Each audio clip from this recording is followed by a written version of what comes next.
Հարգելի բարեկամներ, այսօր մենք ձեզ զրուցելու ենք հանրության ամենաչքավոր խավից։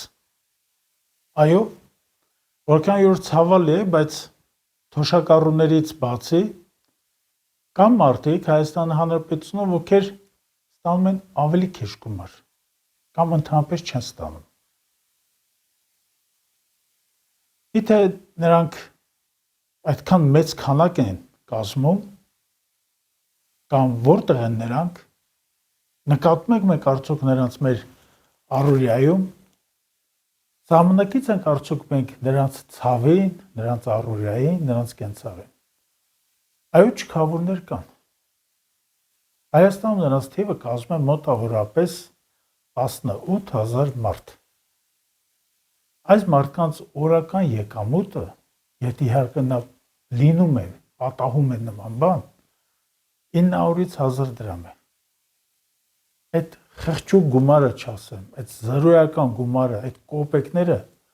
եթե նրանք ունենում են նույն պահին ծախում են։ Նույն պահին ծախսվում են նրանց պարտքերի դիմաց, զանազան այդ նիսյաների տետրերի, պետական հիմնարկների հետ կապված, պարտքերի հետ կապված։ Խնդիրն է, որ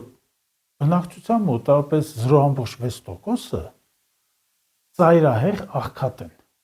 Իհարկե Հայաստանում ընդհանուր աղքատությունը 22%-ի չափ է, բայց 0.6%-ը դրանք ծայրահեղ աղքատ մարդիկ են։ Այս մարդիկ չունեն առօրյա։ Ինչ որ իմաստով կարելի ասել նրանք ապագայել չունեն։ Ապագա չունեն նրանց երեխաները, որովհետև երեխաները ուսում չեն ստանում։ Երեխաների համար ուսումնական հաստատությունները փակ են, կարելի ասել։ Այս մարդիկ շորի հարց նույնիսկ չեն կարողանում լուծել։ Այս մարդիկ կանգնած են սովամահության, այս սովալուկ, դժնդակ առօրյայի դիմաց։ Շատ երկրներ կան, որ նման իրավիճակ կա, օրինակ Եթովպիայում, Մեքսիկայում, Բանգլադեշում, այո, այնտեղ էլ կան սոված մարդիկ։ Գիշերը սոված քնող մարդիկ, տասնյակ հազարներով։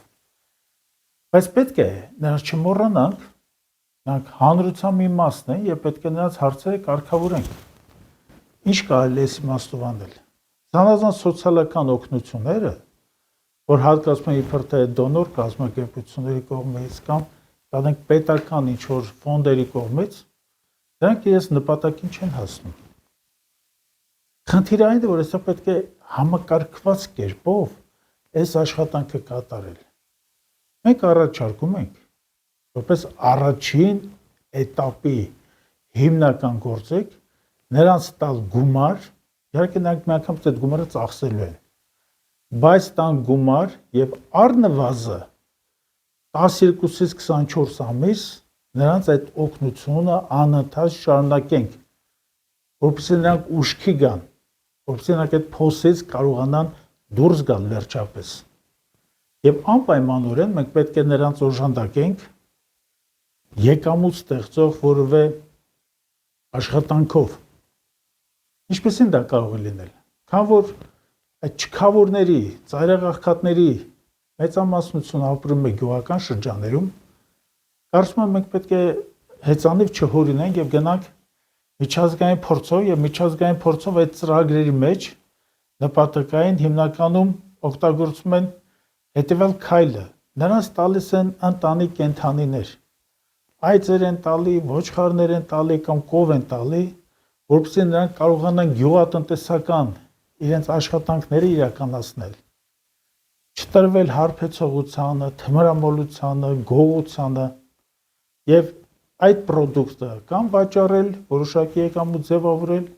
եւ այդ պրոդուկտների մի մասը օգտագործել իրենց ընտանիքներում։ Դա շատ ծանր խնդիր է, եւ մենք պետք է այս խնդիրը լուծենք։